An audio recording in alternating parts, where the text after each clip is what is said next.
नमस्कार विद्यार्थी मित्रांनो, स्पेक्ट्रम अकॅडमीच्या यूट्यूब चॅनलवर आपल्या सर्वांचे स्वागत. विद्यार्थी मित्रांनो, महाराष्ट्र लोकसेवा आयोगाने त्यांच्या अधिकृत वेबसाईटवर दिनांक 30 सप्टेंबर 2022 रोजी MPSC तांत्रिक सेवा संयुक्त पूर्व परीक्षा 2022 ची अधिसूचना जाहीर केली आहे. MPSC राजपत्रित तांत्रिक सेवा संयुक्त पूर्व परीक्षा 2022 साठी एकूण 378 रिक्त पदे जाहीर करण्यात आली आहेत. या जाहिरातीची संपूर्ण माहिती जसे की रिक्त जागा, पात्रता, वयोमर्यादा, वेतन श्रेणी, परीक्षेचे स्वरूप, परीक्षा शुल्क, महत्त्वाच्या तारखा या सर्वांचा आढावा आपण पाहणार आहोत. चला तर मग सुरू करूया. महाराष्ट्र राजपत्रित तांत्रिक सेवा संयुक्त पूर्व परीक्षा 2022. सर्वप्रथम आपण जाणून घेऊयात वेगवेगळ्या पदांसाठी किती पदसंख्या जाहीर झाली आहे. जसे की आपण बघू शकतात, वनक्षेत्रपाल गट ब या पदाचे 13 जागा आहेत. पुढील पद आहे उपसंचालक कृषी, यासाठी 49 जागा आहेत. पुढील पद आहे तालुका कृषी अधिकारी, या पदासाठी तब्बल 100 पदसंख्या आहेत. पुढील पद आहे कृषी अधिकारी कनिष्ठ, यासाठी एकूण 65 जागा रिक्त आहेत. पुढील पद आहे सहाय्यक अभियंता स्थापत्य म्हणजेच सिव्हिल मधील असिस्टंट इंजिनियर ग्रुप बी साठी 102 पदांची जाहिरात निघाली आहे. आणि 6वे पद आहे असिस्टंट इंजिनियर इलेक्ट्रिकल आणि मेकॅनिकल म्हणजे सहाय्यक अभियंता विद्युत व यांत्रिकी, यासाठी 49 जागा रिक्त आहेत. अशा प्रकारे एकूण 378 रिक्त पदांची जाहिरात MPSC ने जाहीर केली आहे. आता आपण या विविध पदांसाठी आवश्यक असणारी शैक्षणिक पात्रता बघूया. पहिले पद वनक्षेत्रपाल, या पदासाठी आवश्यक असणारी पात्रता जाणून घेऊया. वनस्पतीशास्त्र, रसायनशास्त्र, वनशास्त्र, भूशास्त्र, गणित, भौतिकशास्त्र, सांख्यिकी, प्राणीशास्त्र, उद्यानविद्याशास्त्र, कृषीशास्त्र, कृषी अभियांत्रिकी, रसायन अभियांत्रिकी, स्थापत्य अभियांत्रिकी, संगणक अभियांत्रिकी, विद्युत अभियांत्रिकी, इलेक्ट्रॉनिक्स अभियांत्रिकी, यांत्रिकी अभियांत्रिकी, संगणक ॲप्लिकेशन, संगणक विज्ञान, पर्यावरणीय विज्ञान, पशुवैद्यकीय विज्ञान यापैकी कोणत्याही विषयातील संविधित विद्यापीठाची विज्ञान शाखेची पदवी किंवा विज्ञान शाखेव्यतिरिक्त इतर शाखेतील गणित विषयासह पदवीधारक असणे आवश्यक आहे. किंवा विज्ञान शाखेव्यतिरिक्त इतर शाखेतील गणित विषयासह पदवीधारक उमेदवाराने विज्ञान शाखेतील उच्च माध्यमिक शालांत प्रमाणपत्र परीक्षा उत्तीर्ण असणे आवश्यक आहे. तसेच 19 फेब्रुवारी 2016 ला जाहीर झालेल्या एका परिपत्रकानुसार इलेक्ट्रॉनिक्स आणि टेलिकम्युनिकेशन अभियांत्रिकी तसेच संगणक विज्ञान व तंत्रज्ञान अभियांत्रिकी अशी अर्हता धारण करणारे उमेदवार वनक्षेत्रपाल पदासाठी अर्ज करण्यास पात्र राहतील. या पदासाठी पुढील निकष आहे. खालील विद्याशाखेतील पदवीधर उमेदवार पदवीमध्ये गणित विषय घेऊन उत्तीर्ण झाले असल्यास व उच्च माध्यमिक शालांत प्रमाणपत्र परीक्षा विज्ञान शाखेत असल्यास या पदासाठी पात्र राहणार आहे. हे विविध पद आहेत automobile engineering, power production, metallurgy, material, textile या विविध शाखेत BE किंवा BTech झालेले उमेदवार, तसेच इन्फॉर्मेशन टेक्नॉलॉजी किंवा इन्स्ट्रुमेंटेशन मध्ये BE झालेले उमेदवार, BSc बायोटेक्नॉलॉजी, B फार्मसी आणि फूड सायन्स मध्ये BTech झालेले उमेदवार या पदासाठी पात्र राहणार आहेत. विद्यार्थी मित्रांनो, जसे की आपण पाहिले, या विविध शाखेतील विविध विद्यार्थी वनक्षेत्रपाल या पदासाठी पात्र राहणार आहेत. तसेच विद्यार्थी मित्रांनो, वनक्षेत्रपाल या पदाकरिता काही शारीरिक निकष आहेत ते जाणून घेऊयात. सर्वप्रथम पुरुष उमेदवारांचे निकष जाणून घेऊयात. अनुसूचित जमाती व्यतिरिक्त अन्य उमेदवार असतील तर त्यांची उंची कमीत कमी 163 सेंटीमीटर असणे आवश्यक आहे. छाती न फुगवता 79 सेंटीमीटर असणे आवश्यक आहे.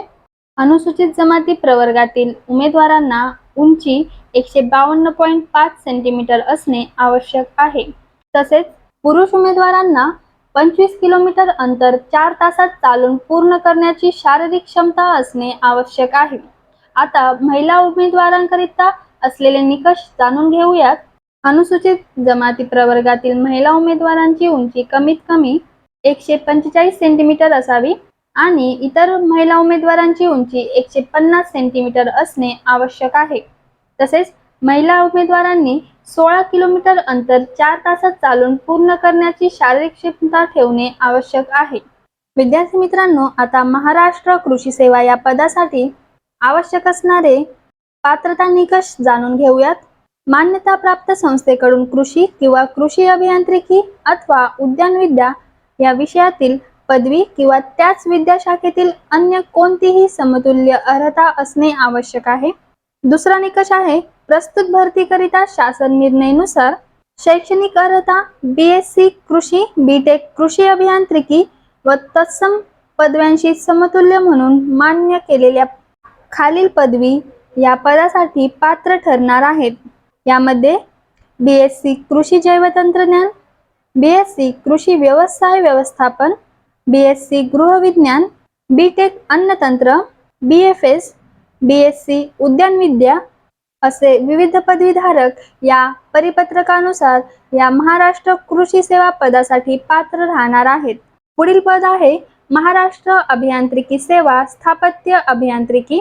या पदासाठी मान्यताप्राप्त विद्यापीठाची स्थापत्य अभियांत्रिकीमधील पदवी किंवा महाराष्ट्र शासनाने पदवी समतुल्य असल्याचे घोषित केलेली तत्सम अर्हता असणे आवश्यक आहे.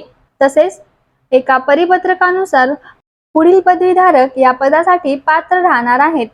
सिव्हिल आणि वॉटर मॅनेजमेंट, सिव्हिल आणि environmental, structural, construction engineering technology यामध्ये BE आणि BTech केलेले विद्यार्थी या पदासाठी पात्र राहणार आहेत. पुढील पद महाराष्ट्र अभियांत्रिकी सेवा विद्युत अभियांत्रिकी. या पदासाठी मान्यताप्राप्त विद्यापीठाची विद्युत अभियांत्रिकीमधील पदवी किंवा महाराष्ट्र शासनाने पदवी समतुल्य असल्याचे घोषित केलेली तत्सम अर्हता असणे आवश्यक आहे. तसेच एका परिपत्रकानुसार इलेक्ट्रिकल आणि पॉवर इंजिनिअरिंग, इलेक्ट्रॉनिक्स आणि पॉवर इंजिनिअरिंग, इलेक्ट्रिकल आणि electronics engineering, power system engineering यामध्ये BE आणि BTech केलेले विद्यार्थी या पदासाठी पात्र राहणार आहेत. शेवटचे पद आहे महाराष्ट्र अभियांत्रिकी सेवा यांत्रिकी अभियांत्रिकी.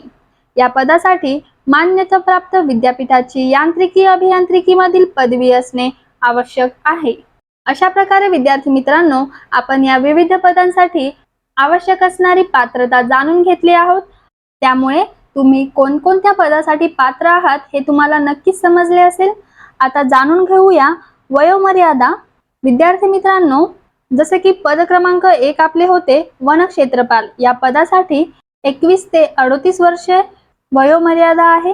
पुढील पद आहे कृषी सेवा. या पदांसाठी 18 ते 38 वर्ष वयोमर्यादा आहे. आणि महाराष्ट्र अभियांत्रिकी सेवा या पदासाठी 19 ते 38 वर्ष वयोमर्यादा MPSC ने घालून दिलेली आहे. विद्यार्थी मित्रांनो, या वयोमर्यादात मागासवर्गीय, आर्थिक दुर्बल घटक आणि अनाथ उमेदवारांना सूट देण्यात आलेली आहे. ही सूट आहे 5 वर्ष.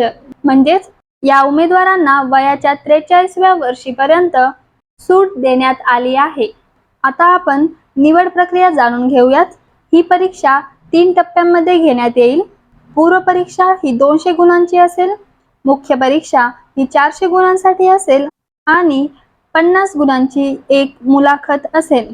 महाराष्ट्र राजपत्रित तांत्रिक सेवा संयुक्त पूर्व परीक्षा 2022 च्या निकालाच्या आधारे मुख्य परीक्षेच्या प्रवेशासाठी पात्र ठरलेल्या आणि पूर्व परीक्षेच्या जाहिरातीमध्ये अर्हता व अन्य अटींची विहित दिनांकास किंवा त्यापूर्वी पूर्तता करणाऱ्या उमेदवारास मुख्य परीक्षेच्या प्रवेशासाठी पात्र समजण्यात येणार आहेत. याचा अर्थ असा होतो की जर तुम्ही पूर्व परीक्षा देताना पदवीच्या शेवटच्या वर्षात असेल आणि मुख्य परीक्षेच्या वेळेस तुम्ही जर ती पदवी प्राप्त केली असेल तर असे उमेदवार या मुख्य परीक्षेसाठी पात्र राहणार आहेत. आता आपण पूर्व परीक्षेसाठी असलेली रचना बघूयात. पूर्व परीक्षा ही 100 प्रश्नांची असेल आणि प्रत्येक प्रश्न 2 गुणांसाठी असेल. अशी एकूण 200 गुणांची ही पूर्व परीक्षा असणार आहे आणि या परीक्षेचा कालावधी 1 तास असेल. यामध्ये मराठी, इंग्रजी आणि सामान्य क्षमता चाचणी अशा विविध घटकांचा समावेश असणार आहे. जाणून घेऊयात परीक्षा केंद्र. आयोगाने आपल्याला 6 परीक्षा केंद्र उपलब्ध करून दिले आहेत. औरंगाबाद, अमरावती, मुंबई, पुणे, नाशिक, नागपूर अशा 6 ठिकाणी आपण परीक्षा देऊ शकतो. आता जाणून घेऊया वेतन श्रेणी. वनक्षेत्रपाल या गट ब पदासाठी 41,800 ते 1,32,300 पर्यंत वेतन श्रेणी देण्यात येणार आहे.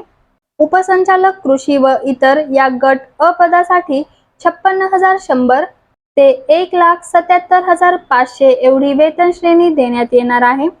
तालुका कृषी अधिकारी या गट ब पदासाठी 44,900 ते 1,42,400 एवढी वेतन श्रेणी देण्यात येईल आणि उर्वरित सर्व गट ब चे पदांसाठी 41,800 ते 1,32,300 एवढी वेतन श्रेणी देण्यात येणार आहे. या सर्व पदांना मिळणारे भत्ते खालीलप्रमाणे आहेत. यामध्ये महागाई भत्ता, घर भाडे भत्ता, वाहतूक भत्ता, भरपाई, ओव्हरटाईम भत्ता असे अनेक प्रकारचे भत्ते आपल्याला या राजपत्रित पदासाठी मिळणार आहेत. या पदासाठी असलेली अर्ज फी जाणून घेऊयात. जर खुला प्रवर्ग उमेदवार असेल तर त्यांना 394 एवढी अर्ज फी असेल. तसेच मागासवर्गीय, आर्थिक दुर्बल घटक व अनाथ उमेदवारांना 294 अर्ज फी आकारण्यात येणार आहे. विद्यार्थी मित्रांनो, आता जाणून घेऊयात महत्त्वाच्या तारखा. शुल्क भरण्यासह ऑनलाईन अर्ज सादर करण्याची प्रक्रिया 3 ऑक्टोबर 2022 पासून सुरू होईल. ऑनलाईन अर्ज आणि फी सादर करण्याची अंतिम तारीख असेल 23 ऑक्टोबर 2022 आणि तुमची पूर्व परीक्षा 17 डिसेंबर 2022 रोजी होणार आहे. अशा प्रकारे विद्यार्थी मित्रांनो, आपण महाराष्ट्र राजपत्रित तांत्रिक सेवा संयुक्त पूर्व परीक्षा 2022 या जाहिरातीचा संपूर्ण आढावा घेतला आहे. जर तुम्ही या पदासाठी पात्र असाल तर हा फॉर्म नक्की भरा आणि स्पेक्ट्रम अकॅडमीच्या ऑनलाईन प्लॅटफॉर्मवर असेच नवनवीन माहिती जाणून घेण्यासाठी स्पेक्ट्रम अकॅडमीचे यूट्यूब चॅनल सबस्क्राईब करा. व्हिडिओला लाईक आणि शेअर करा. लाईक केल्याबद्दल धन्यवाद.